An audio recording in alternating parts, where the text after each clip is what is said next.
Praticando a Presença, capítulo 9. Um momento de cristicidade.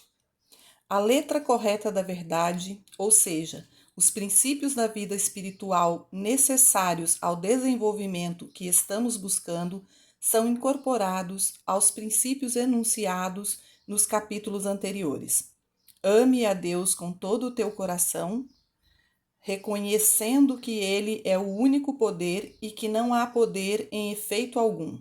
Ame o teu próximo como a ti mesmo, abstendo-se de todo julgamento, tanto para o bem quanto para o mal. Perdoando 70 vezes 7 e rezando pelos seus inimigos. Reconheça a natureza infinita de um único ser. Comece a transbordar, ciente de que quanto mais der, mais lhe será dado. Manifeste Deus e não coisas. Medite sobre Deus e suas coisas, e viva somente neste momento, que é o único momento que existe. A profunda percepção de alguns desses princípios, vivendo e trabalhando com eles, dia após dia e semana após semana, seria suficiente para transformar nossa vida e nos conduzir ao reino dos céus. Em vez de tentar compreender o significado pleno da verdade no curto espaço de um dia ou de uma semana, com a leitura deste ou de qualquer outro livro, deveríamos começar a trabalhar um princípio por vez, em meditação diária, durante pelo menos um mês, habitando nele até que seu significado interior seja revelado e se torne o espírito que vivifica, e em seguida observar até que ponto nossas palavras e nossos atos se harmonizam com ele. Só assim o princípio se tornará osso dos nossos ossos e carne da nossa carne. Muitas vezes deixamos a pressão do mundo nos roubar não só nossa paz, mas o tempo de silêncio e de renovação que transformam nossas vidas. Se desejarmos experimentar Deus sinceramente, não deixaremos nada interferir em nossa determinação e nesse inabalável propósito. Certamente conhecemos pessoas que já descobriram como fazer isso. Elas são capazes de realizar uma tremenda quantidade de trabalho sem parecer pressionadas pelo tempo, e sempre, mesmo em meio a circunstâncias mais adversas, se mostram calmas e serenas. Entram e saem de confusão e suportam qualquer pressão com uma postura tranquila e uma calma imperturbável. Qual é o segredo? Como desenvolveram essa habilidade? Há uma prática simples que, se exercitada todos os dias, pode nos trazer paz. É o desenvolvimento de uma consciência do agora, uma vivência do presente. Conseguimos isso conscientemente treinando-nos a viver só neste agora, reconhecendo em primeiro lugar que não vivemos pelo maná de ontem.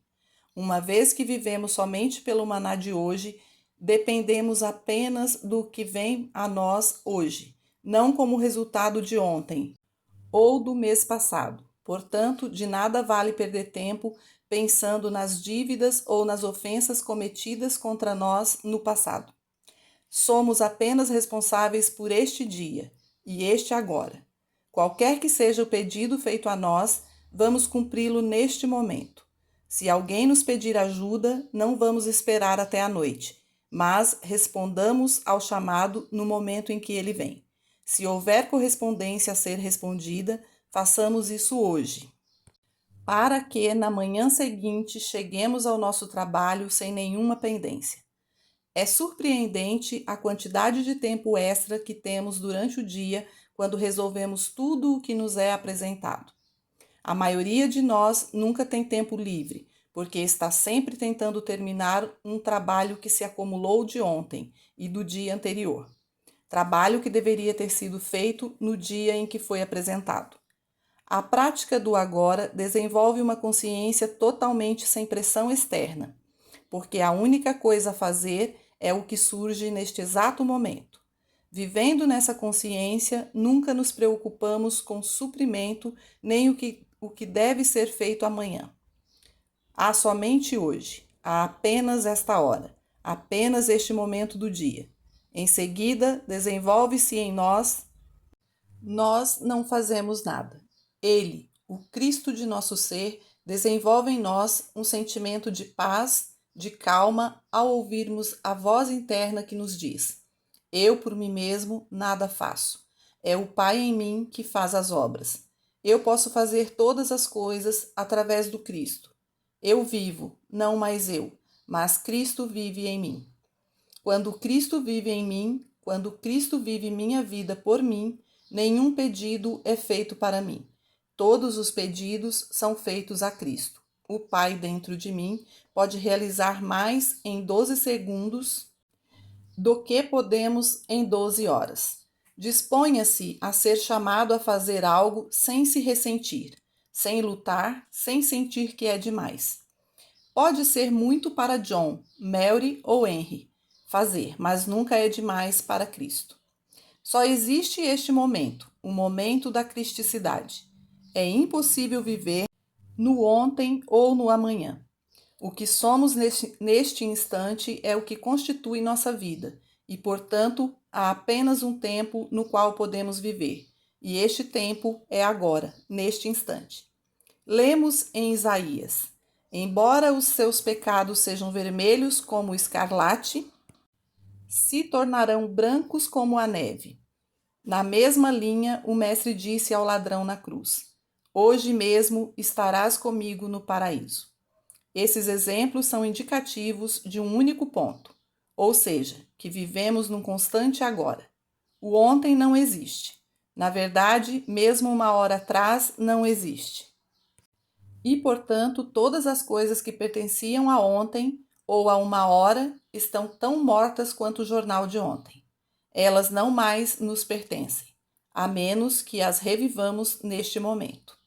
É importante mantermos nossa integridade no mais alto grau a todo instante.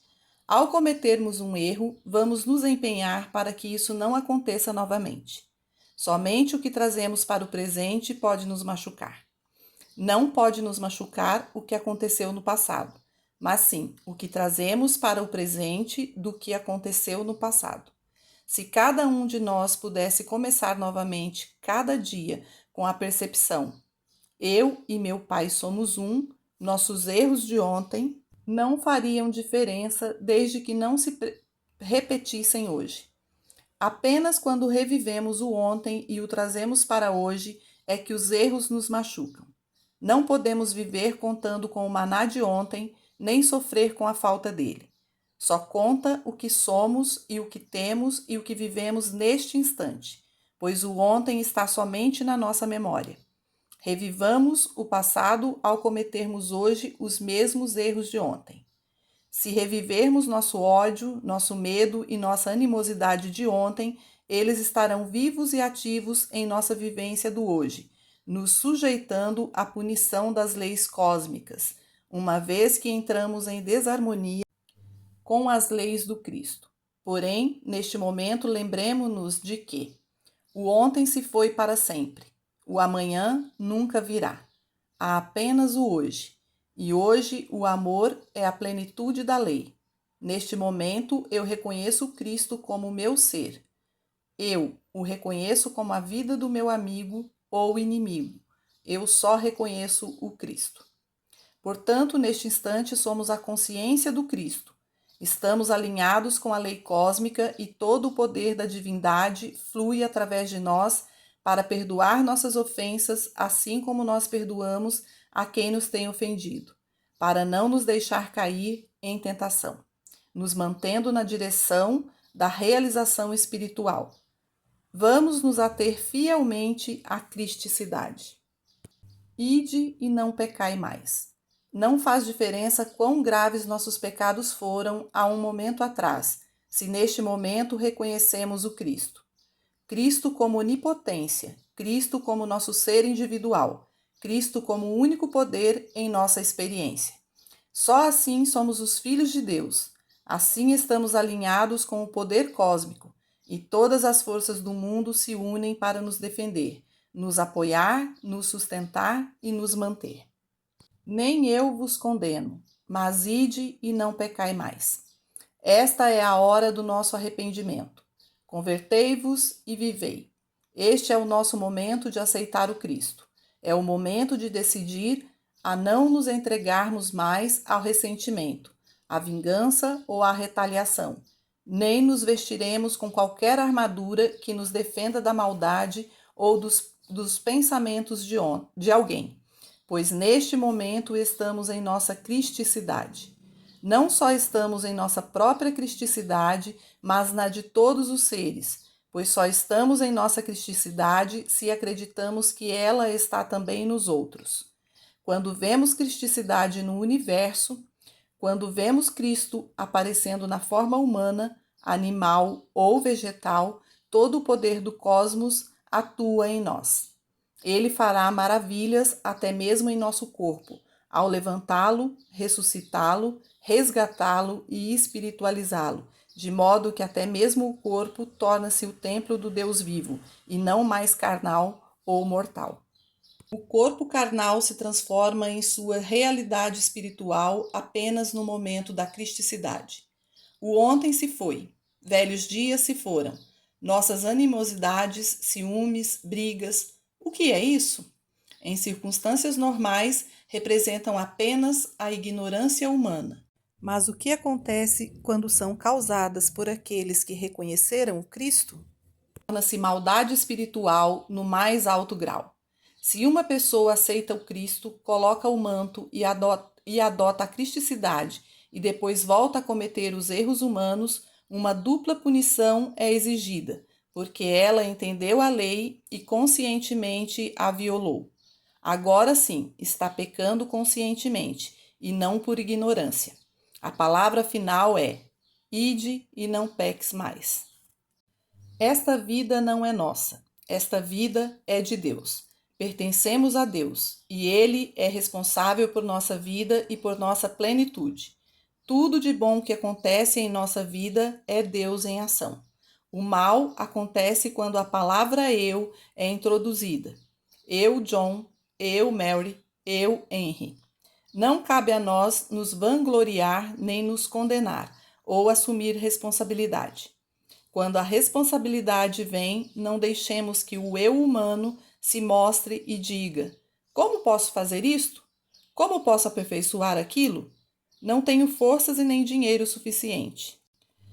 Jesus não permitiu que a palavra eu sobressaísse quando ele foi chamado para alimentar as 5.000 pessoas. Pelo contrário, reconheceu que não poderia fazer nada sozinho. À medida que estudamos, lemos ou meditamos, desenvolvemos um estado de consciência que reconhece o Pai interior como o único ator e a única atividade. Assim, estamos preparando o caminho para uma verdadeira experiência de Deus. No momento em que temos uma experiência de Deus, não vivemos mais nossa própria vida. Deus vive sua vida sendo nós. Nossa única função é ficar calmos e silenciosos. É como olhar sobre os ombros e observar Deus realizar tudo. Ao nos tornarmos espectadores de Deus e de sua atividade, todo o sentido de responsabilidade pessoal cai por terra. Toda manhã comecemos nosso dia com um sentimento de esperança de que o Pai irá se apresentar a nós. Frente a uma tarefa sorrindo, nos lembraremos que aquele que nos deu tal tarefa a executará. O dia inteiro é preenchido com a alegria de observar a glória do Pai se desdobrando através de nossa experiência individual. Nós nos tornamos espectadores de Deus com a nossa própria aparência. E o que dizer de todas as pessoas mundo afora com quem entramos em contato? Todos os dias? Elas representam o nosso conceito finito de Deus, mas são, na verdade, Deus manifestado como o Filho. O Pai e o Filho sendo um só. Deus, o invisível, e o Filho, o visível. Enxergar isso é ser capaz de viver como um espectador de Deus, realizando o que nos é dado a fazer. Um espectador de Deus como lei divina de harmonia. Esta lei de ajuste atua revelando a harmonia eterna toda vez que a colocamos em prática, nos relacionamentos em família, na comunidade e no trabalho.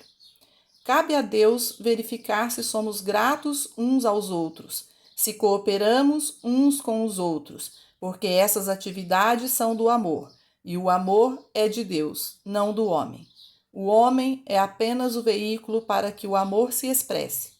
Cristo é a força motivadora de nossa vida. Portanto, não somos nós que seremos louvados ou censurados, mas Cristo. Se, contudo, este Cristo não é compreendido, pode ser condenado. Mas não há condenação para quem sabe que apenas o Cristo está atuando nele, pois no amor e na graça de Cristo, qualquer condenação pode ser dissolvida. Somos unidos a tudo e a todos no mundo, quando constatamos que tudo deve vir de Deus e só pode vir dele. O medo e a preocupação por não termos conhecimento ou sabedoria suficientes para desempenhar nossas responsabilidades são dissipadas quando percebemos que não é a nossa sabedoria ou o nosso conhecimento, mas a sabedoria, a compreensão, a justiça e a benevolência de Deus que governam todos nós. Toda questão gira em torno do uso e do significado das palavras eu, mim, meu, minha sabedoria, minha força, minha compreensão, sua apreciação ou sua gratidão. E se já aprendemos o bastante para perceber. Não me importa se alguém é grato, amoroso ou é justo. Renuncio a tudo isso. Busco amor, justiça, reconhecimento, recompensa e compensação em Deus e de Deus. No momento em que tomamos essa atitude, nos libertamos do mundo. O maior mestre disse: minha doutrina não é minha, mas é do Pai que me enviou.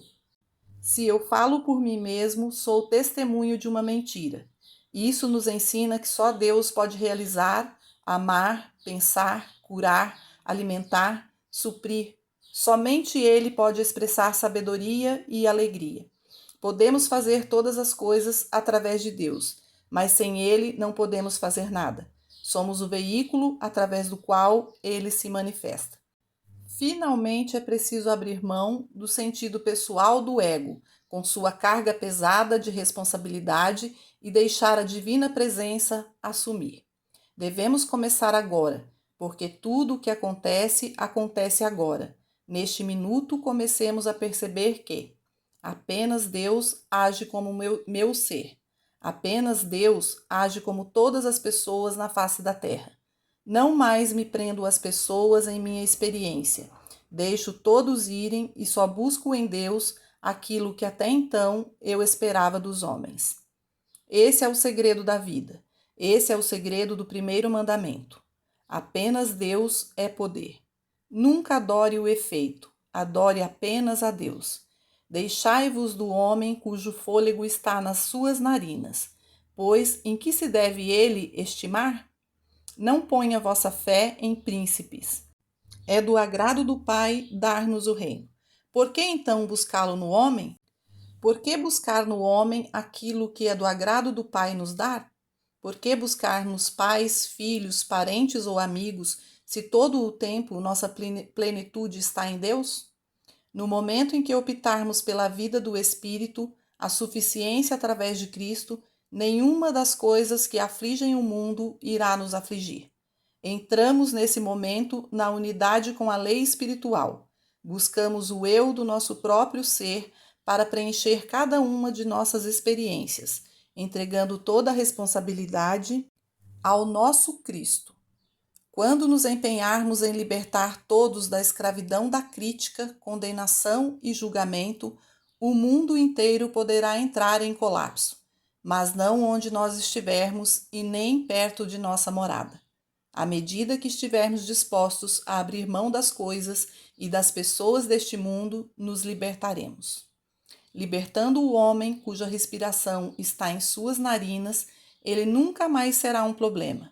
As pessoas se ressentem, lutam e resistem a nós, somente na proporção em que as prendemos. No instante em que lhe damos a liberdade ao dizermos: você não me deve nada, meu bem é de Deus, então vamos viver juntos e compartilhar. Nos livramos de todo o ódio, de toda inveja e de todo ciúme. E o mais importante, vivemos na união consciente com Deus. Esse é o segredo da vida espiritual, é o segredo da vida mística. Eu e meu Pai somos um, e tudo que o Pai tem é meu. Isso tem a ver com alguém mais no mundo? Quando nossa confiança está em Deus, nunca nos desapontamos, pois Deus nunca falha com ninguém. Nunca vi um justo pedindo pão. Os justos vivem em obediência à lei espiritual, a lei de não ter outros deuses senão a mim, amando seu próximo como a si mesmo, orando por seus inimigos, perdoando 70 vezes 7, não prendendo ninguém em cativeiro, buscando apenas o Cristo quando carentes de algo. A pessoa que vive assim nunca mendigará por pão. Isso constitui a justiça, a união consciente com Deus, a percepção de Deus como Pai ou como o princípio criativo, a percepção dele como apoio e suprimento, como saúde de nosso corpo, a percepção de que nosso suprimento vem de Deus, que só Ele pode amar e, portanto, não precisamos buscar o amor nos homens, mas deixar fluir o amor do Pai através de nós para os homens, sem exigir recompensa, pois o amor vem dele e não de nós. O caminho é o sigilo e o silêncio. Dentro de nós há um profundo poço de contentamento, um imenso silêncio que tudo envolve, no qual podemos descansar e através do qual nos vem o bem. Busque a presença de Deus e descanse. Busque a consciência da sua presença. Na quietude e na confiança estará a nossa força. Ele nos conduz junto às águas tranquilas e em verdes pastagens onde podemos descansar das contendas, das lutas e dos esforços e contemplar a glória de Deus se levantando sobre nós. Esse é o significado embutido no caminho infinito. Compreendendo isso, entramos no santuário onde nem o ruído do mundo, nem as preocupações nos alcançam. Onde fica esse lugar? Fica nas profundezas de nossa própria consciência, nas profundezas de nossa própria alma, quando nos abstemos dos dissabores, das lutas e das preocupações. Capítulo 10. Uma visão para se contemplar. No início dos tempos, no jardim do Éden, o homem era completo, inteiro e harmonioso, um com Deus. Pela graça de Deus, tudo florescia em perfeita paz. Hoje, o que o homem vem tentando alcançar em sua busca de Deus é o restabelecimento desse estado edênico de paz e harmonia, um estado em que não há guerra, mas amor, um estado em que não se tira nada dos outros, mas sim se compartilha. Ao encontrar um poder sobrenatural, o homem espera conseguir recuperar o antigo estado de bem-aventurança na terra. Deve ficar claro, contudo, que em sua tentativa de encontrar harmonia, ele age de maneira errada e no lugar errado. A harmonia individual e a paz do mundo nunca serão estabelecidas pela busca de um poder sobrenatural. É preciso voltar ao seu estado edênico original, isto é, sua unidade com Deus. Centenas de anos de frustrações e fracassos já deveriam ter mostrado ao mundo que essa não é uma função de Deus. É nossa função restabelecer o relacionamento original de unicidade. O Mestre disse: Conhecereis a verdade e a verdade vos libertará. Em nenhum lugar ele mostra que a responsabilidade é de Deus. Repetidas vezes ele reitera que a responsabilidade é nossa. Vós conhecereis a verdade. Vós amarás o Senhor teu Deus. Vós amarás o vosso próximo como a vós mesmos. Vós deveis orar pelos inimigos. Vós deveis perdoar 70 vezes 7. Vós deveis dar o dízimo dos vossos ganhos. Em nenhum momento ele coloca a responsabilidade da nossa separação de Deus sobre Deus, mas sobre nós. Todo o ensinamento de Jesus Cristo é direcionado para nós, não para Deus, mas para nós. Contudo, para que não tropecemos, o Mestre nos apontou o caminho, o lugar, a hora e a maneira de demonstrar essa unidade. O caminho é a oração. O lugar é o reino de Deus dentro de nós. A hora é agora, neste momento de cristicidade. e a maneira é a ação. No início, os segredos revelados aos homens e às mulheres, inspirados por Deus, devem ter sido ensinados através da revelação, a chamada letra da verdade.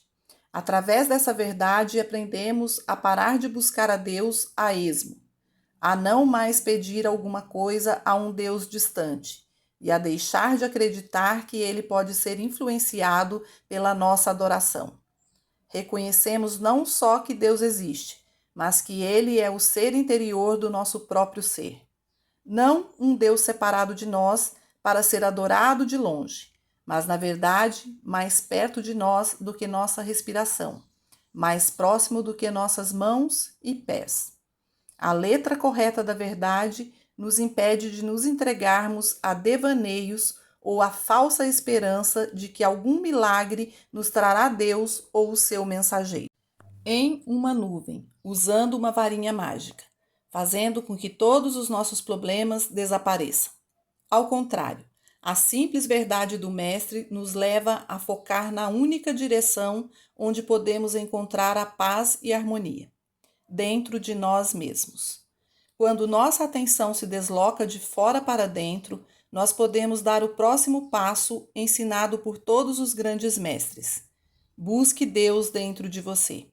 Bata se necessário, implore, mas sempre dentro de você. A visão da unidade deve ser sempre um farol de luz em nosso caminho ascendente.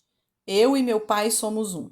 Através da contemplação do Pai interno, eu e meu Pai se moldam definitivamente e se mesclam em uma só, e a antiga unidade é estabelecida. Eu e meu Pai somos um. Portanto, não é mais uma percepção intelectual, mas uma relação manifestada visivelmente pelos frutos dessa unidade. Não mais buscamos nem precisamos de favores. O espírito interior se desdobra, se revela, se expande, agindo em nós e através de nós. A aceitação de um poder do bem e um poder do mal não mais nos escraviza. Descansamos serenamente em um único poder, pois não há mais poderes contra os quais lutar, nem os quais temer. É por isso que não precisamos rezar para um grande poder interceder por nós. Aquilo que durante séculos o mundo considerou poder e para o qual ele foi buscar um Deus não é poder. O poder está na pequena voz silenciosa. Em algum momento dessa busca por Deus, essa união indissolúvel com o Pai começa a ser reconhecida e sentida. A letra da verdade se torna menos importante à medida que o espírito se torna vital. O espírito, que até então conhecemos apenas através da leitura, ganha vida em nós, e nós vivemos na verdade que, quando praticada, torna-se a própria presença de Deus, revelando como princípio criativo, mantenedor e sustentador, não nosso servo a conceder favores, mas a sabedoria infinita do universo, o amor divino em tudo que há. A mensagem messiânica dada ao mundo há 2000 anos atrás está se cumprindo em nós agora. Deus é amor. Nenhum Deus pode atuar em nossa experiência a não ser através do amor, e nós precisamos nos tornar um instrumento através do qual esse amor pode fluir. Daí em diante o mandamento: amarás o Senhor teu Deus de todo o teu coração e ao teu próximo como a ti mesmo. Só terá significado para nós na proporção do nosso amor. Apesar desse mandamento ser conhecido há milhares de anos, chegou a hora de ser posto em prática, hoje, agora, neste momento de cristicidade.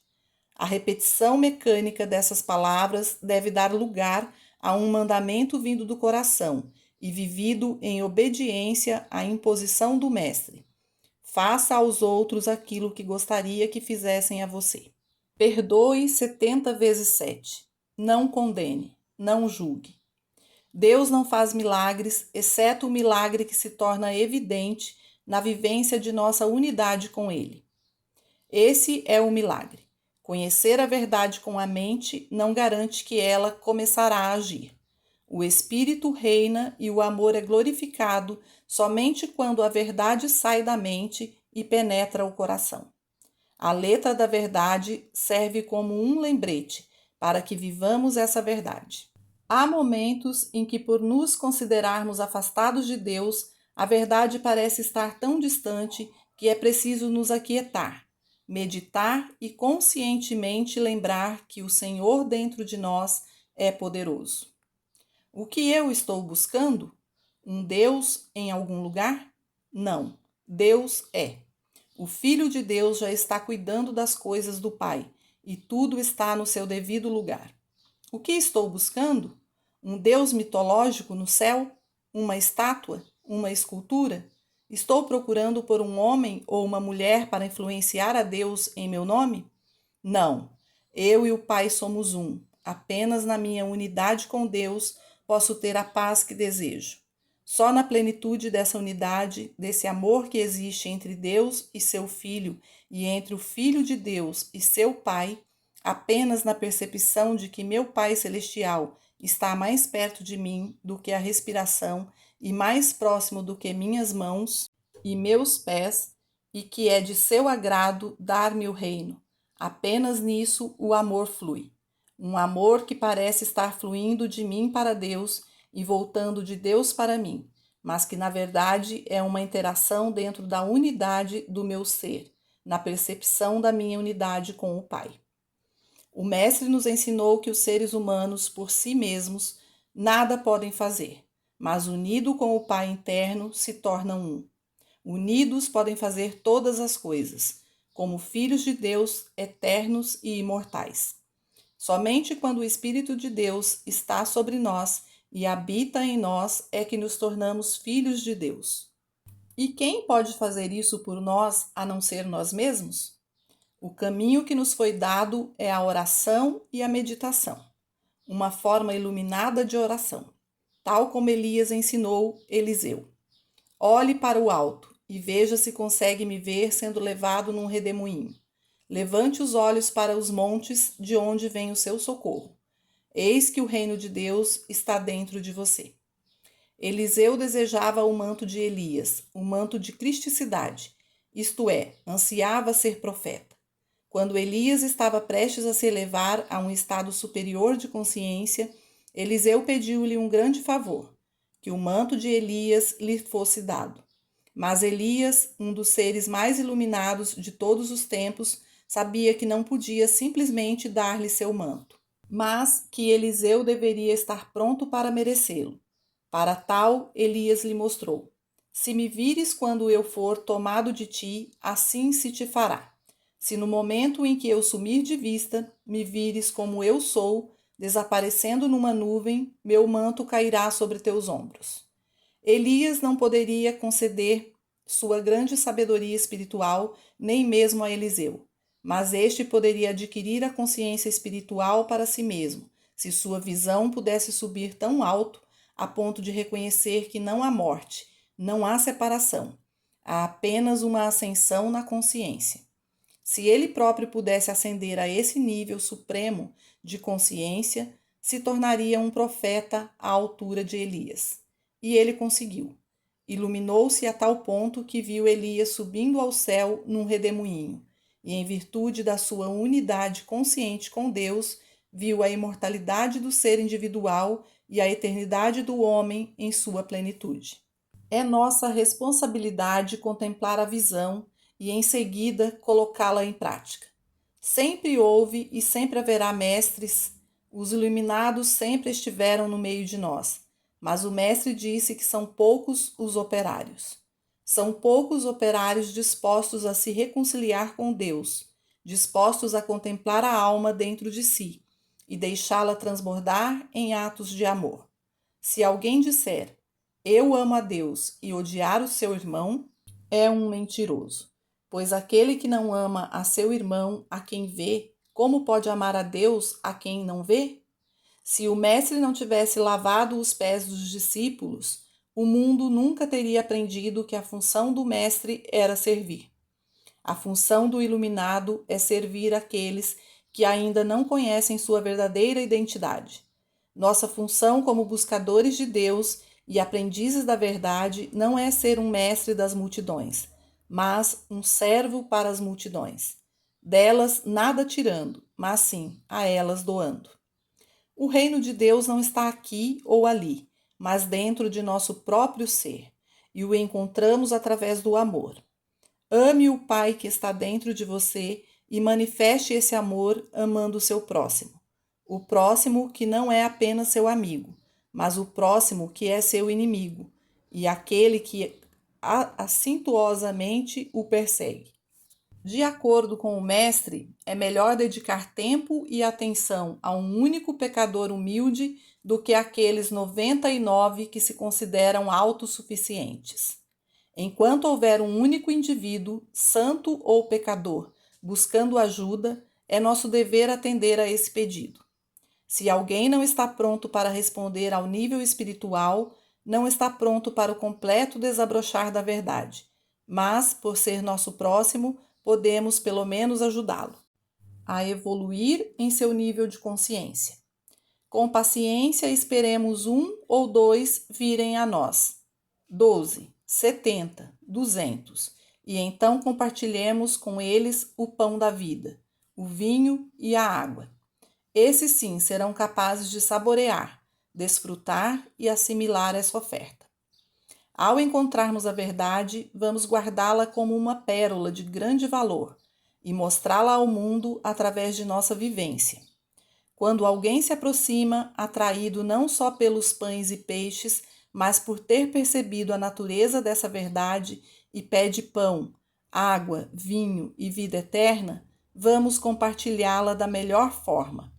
Ninguém será chamado para fazer algo maior do que seu entendimento, porque seus lábios só expressarão aquilo que o Espírito do Senhor Deus, lhe inspirar, no silêncio, para que ninguém será chamado para fazer algo maior do que seu entendimento, porque seus lábios só expressarão aquilo que o Espírito do Senhor Deus lhe inspirar no silêncio, para o qual foi convocado. Caso contrário, não dirá nada. O amor é a resposta. O amor a Deus, o amor à verdade, o amor ao nosso próximo.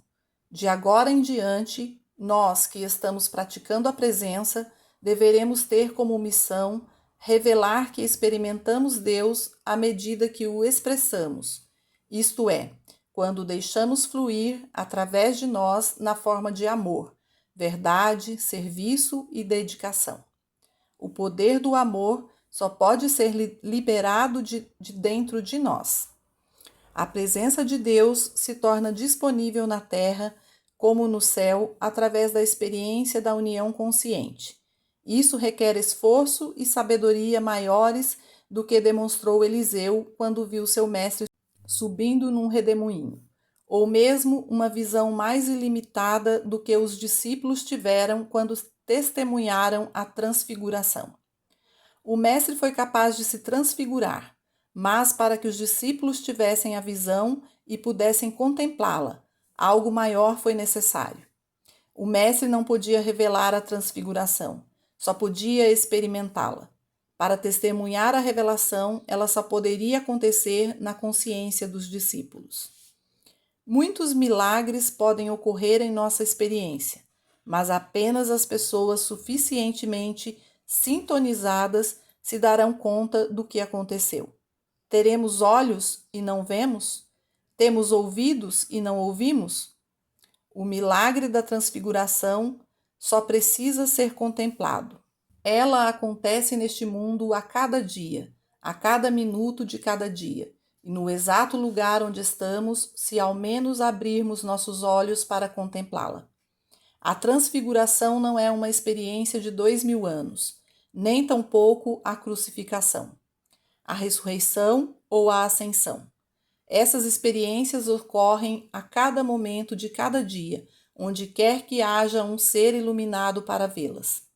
O lugar em que estamos é solo sagrado, se tivermos a visão para contemplar Elias subindo, a visão para contemplar o Mestre na experiência da transfiguração, da ressurreição e da ascensão. Só depende de nós, depende de você, depende de mim. Até que ponto queremos ver a transfiguração? Até que ponto queremos testemunhar a ressurreição e a ascensão? Nossa experiência acontecerá nessa proporção. O que isso significa? Oração. A oração de contemplação interior, a oração da meditação, a oração da expectativa de saber que o Pai se revela sempre e a qualquer momento. Deus não força a si mesmo na mente, no coração ou na alma de ninguém. É o homem que deve se abrir para ele. A vida de Gautama, o Buda, ilustra isso. No dia em que Gautama percebeu que havia mal no mundo, pecado, doença, pobreza e morte, ficou horrorizado, atormentado de tal forma que deixou sua posição de príncipe, sua enorme riqueza e, provavelmente, o que é mais importante para qualquer homem, sua esposa e seu filho.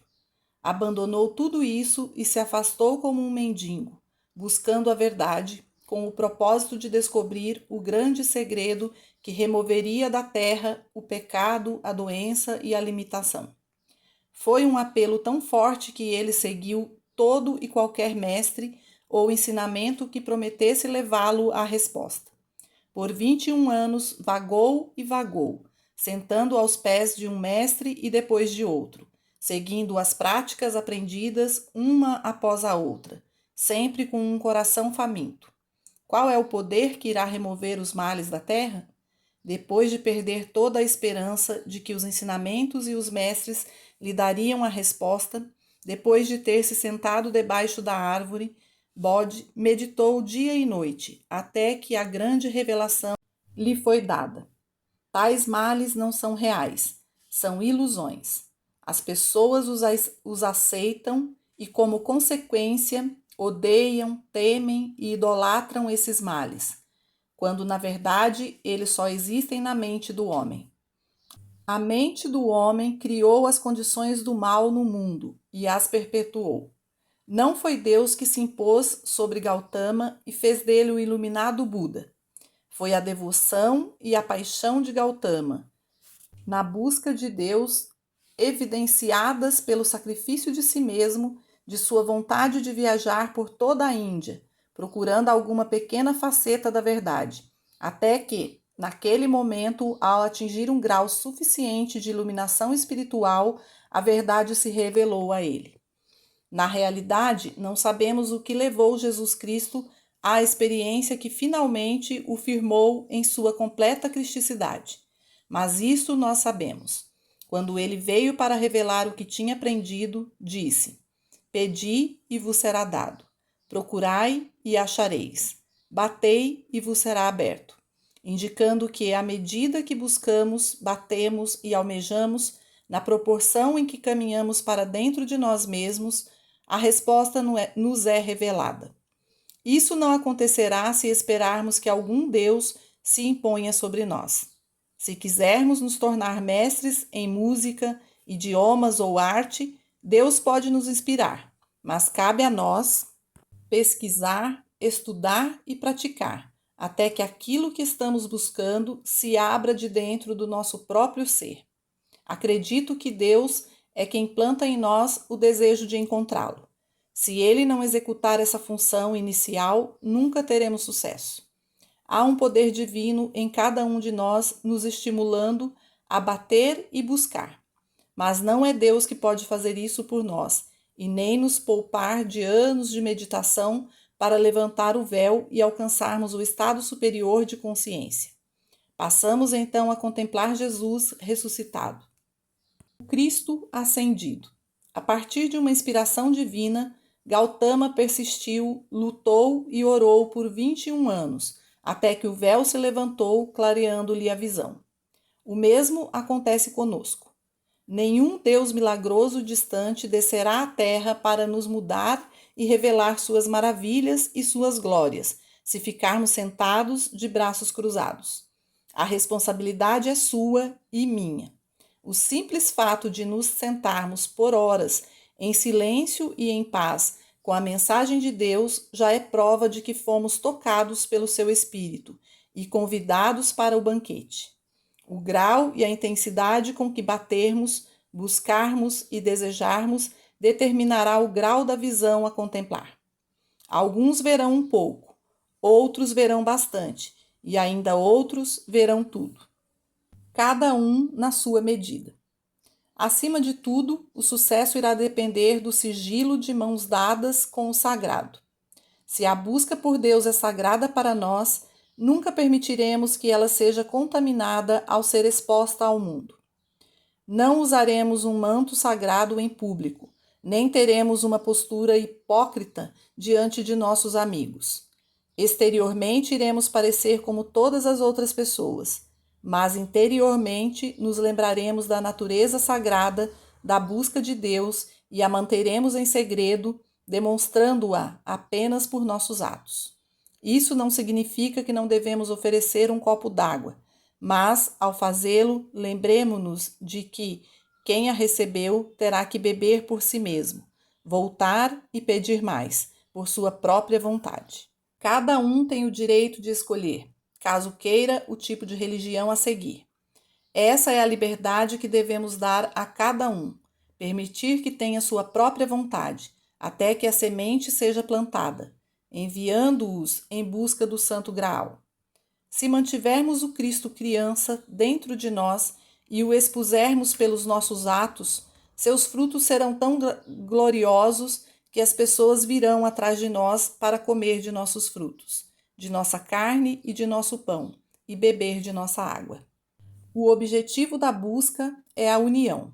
Desejamos nos reunir àquele de quem nos separamos após a expulsão do jardim do Éden, ou após a experiência do filho pródigo.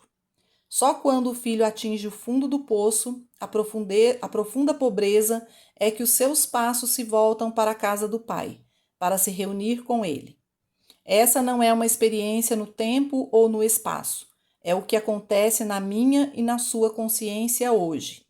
Quando atingimos o lugar onde parece haver só desespero, até mesmo a morte, algo dentro de nós nos faz voltar à vida espiritual e lentamente começamos a percorrer o caminho de volta à casa do nosso Pai. Nós, aspirantes no caminho espiritual, sabemos que o reino de Deus só pode ser encontrado interiormente e que, portanto, todas as formas externas são inúteis em nossa busca. A reunião com aquele do qual parecemos estar separados não ocorre fora de nós e nem pode ser conseguida por outra pessoa, que não nós mesmos. Podemos encontrá-lo apenas em nossas meditações e contemplações profundas, quando interiormente nos tornamos doces e experimentamos um profundo amor que quase nos faz abraçar o mundo inteiro, como Jesus gostaria de ter feito pelo povo de Jerusalém. Oh, quantas vezes eu quis abraçá-los, mas vocês não quiseram? Venham a mim e sintam o calor do amor. Descobriremos que ainda hoje são poucos os que se aconchegam nesse amor. Nós, que praticamos a presença, somos os poucos que sabemos o que finalmente salvará o mundo. É, acima de todas as coisas, o reconhecimento de que nenhum homem na terra é nosso Pai. Dentro de nós há um Pai universal, e unidos a Ele, estamos unidos a cada um dos seus filhos espirituais em todo o mundo. Nosso amor a Deus constitui o nosso amor a todas as pessoas. Não odiamos, não tememos, não punimos, nem nos vingamos. Precisamos apenas nos interiorizar e contemplar nossa unidade com Deus e com o próximo. Nossa função é amar. Amar todas as pessoas com um amor que nasce da percepção de que nossa união com Deus constitui nossa interioridade. Nesse amor não há tentação para recorrer a meios desonestos, nem esforço inútil para nos manter, porque em nossa união com Deus acessamos a mente de Deus, que é infinita inteligência e fonte de toda vida, verdade e amor. Somos alimentados não por nossa posição ou nossa riqueza, mas pelo pão, pelo vinho, pela água e pela carne que estão dentro do nosso próprio ser. Esse é o segredo que cura as doenças, reforma o pecado, supera a falta e a limitação e nos une, não apenas com nossos parentes e amigos, mas com todas as pessoas da terra, mesmo que elas ainda não conheçam a nós, nem o amor que sentimos por elas. Mas nós sabemos, e nosso conhecimento é suficiente para ser transmitido àqueles dentro do nosso círculo. Oramos e meditamos em silêncio. Olhamos para o mundo sem usar qualquer espécie de força, nem mesmo mental, e abdicamos de toda a oposição. A renúncia ao uso dos artifícios do mundo é o único meio para estabelecer a paz na Terra. Podemos levar anos, até mesmo séculos, antes que ele venha, isto é, antes que seja manifestado na Terra como no céu, porque o número de pessoas neste vasto universo praticando conscientemente a presença ainda é pequeno. Esse fermento, contudo, por pouco que seja, deve atuar em toda a massa. Você não sente que, ao perceber profundamente a verdade que está lendo, será inspirado a vivê-la? Não sente que, onde quer que esteja, no tempo e no espaço, se amar a Deus a ponto de permanecer muitos períodos do dia, ainda que breves, habitando no templo de seu próprio ser, com essa presença, as pessoas serão atraídas a você?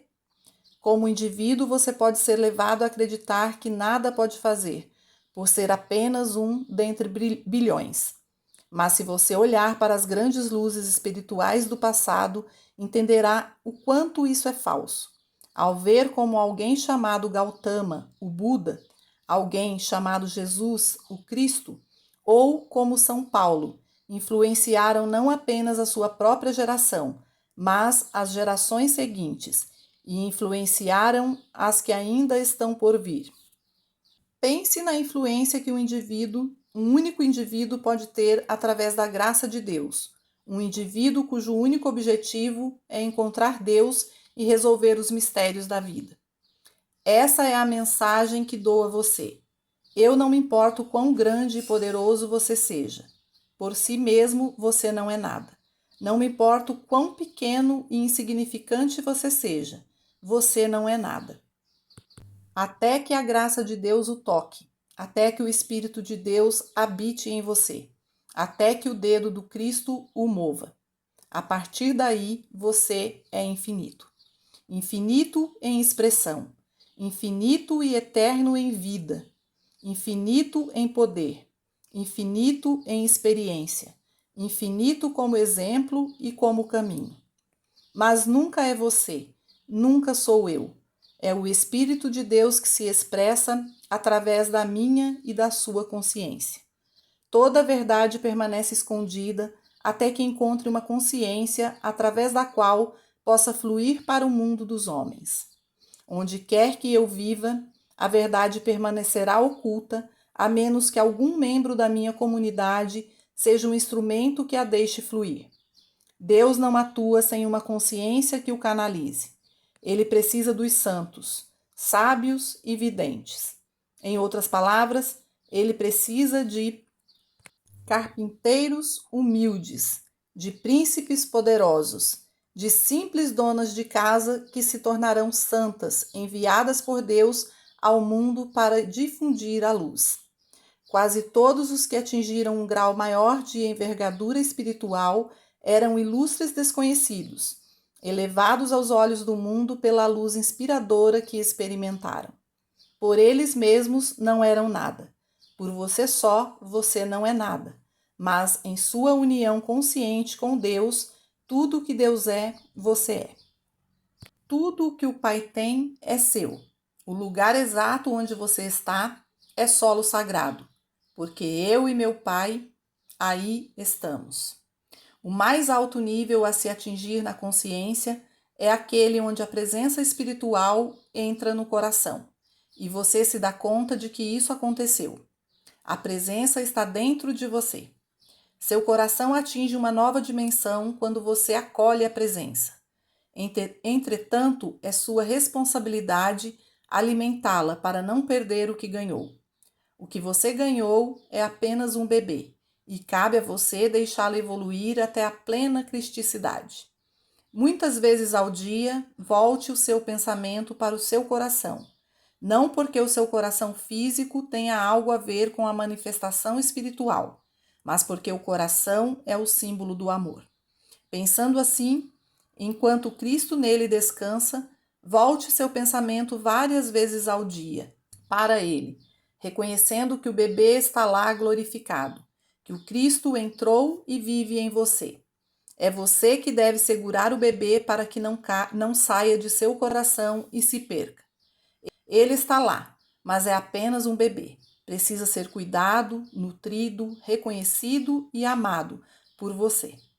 Observe-o crescer à medida que você aprende as formas de amar a Deus e as pessoas. Os 2 maiores mandamentos jamais foram alterados. Amarás o Senhor teu Deus de todo o teu coração, de toda a tua alma e com toda a tua mente. Amarás a teu próximo como a ti mesmo. Nunca mais faça pedidos a Deus. Deixe esse bebê fazer isso por você. Ele não terá que pedir, pois se transformará no próprio pedido. Não busque Deus em troca de favores ou de poderes estranhos para conseguir as coisas. Volte seu olhar para o lugar onde você já sentiu aquela doce presença e sorria para ela. Sagrada e secretamente reconheça que ela está lá e que cumpre sua função a serviço do Pai. Esse bebê é dado a você para restaurar os anos perdidos dos gafanhotos, reencaminhá-lo à casa do Pai e à sua união consciente com Deus. A função do bebê é revelar que você está vivendo no Éden, onde terá sempre uma única tentação. Há apenas um mal no jardim do Éden, apenas um pecado, a crença no poder do bem e do mal. Você, recolhido em seu próprio templo, deve poder olhar para a árvore do conhecimento do bem e do mal em todos os momentos e resistir à tentação de acreditar nela. E você deve conseguir dizer: por mais bonito ou feio que você se apresente, agora eu sei que isso não é verdade. Não há poder de bem ou mal na aparência externa. Isto é, em alguém, em algum lugar, em alguma coisa, circunstância ou condição. Deus em mim é o único bem, o único poder e a única presença. O único mal que existe é a crença num ser ou condição separado e fora de Deus. Mesmo quando você tiver superado todas as formas nas quais essas tentações se apresentam, os problemas do mundo o tentarão. Tempestades no mar, desastres, guerra, pobreza e doenças. Qualquer que seja a forma, sempre será a única grande tentação: aceitar 2 poderes. Nessa hora você deve se voltar para o Cristo interno. O Cristo dentro de mim é a certeza de que há apenas um poder, o Filho de Deus, o Espírito de Deus em mim. Ele nunca me deixará, nunca me abandonará, desde que eu o perceba, o reconheça, enquanto viver a vida que ele me diz para viver. Eu busco por sua orientação, por sua sabedoria. Sempre que uma dúvida se apresenta à minha mente, eu me volto ao meu coração e a resposta vem na melhor forma. Não interprete tudo literalmente. Às vezes sentirá a presença olhando para você por cima de seu ombro, ou sentada nele. Outras vezes bem à sua frente. Por vezes sorrindo, mas sempre reconfortante. Mantenha-a viva.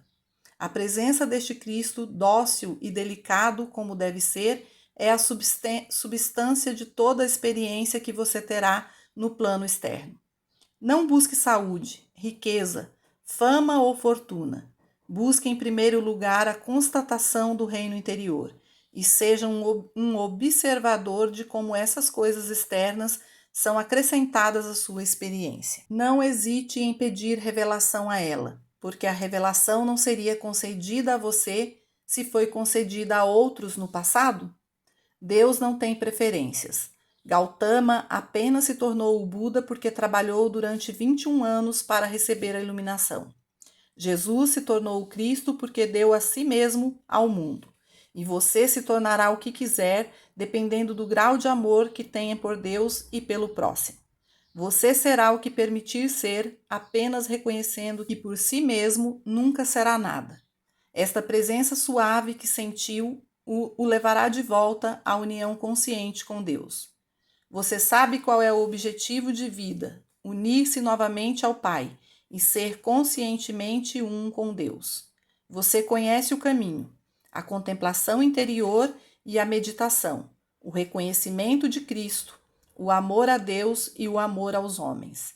Na sua mente, traga sempre os princípios consigo, e no seu coração habite no dom que lhe foi concedido pelo Pai, a percepção da presença dentro de você. Ela aumentará sempre que você a abençoar.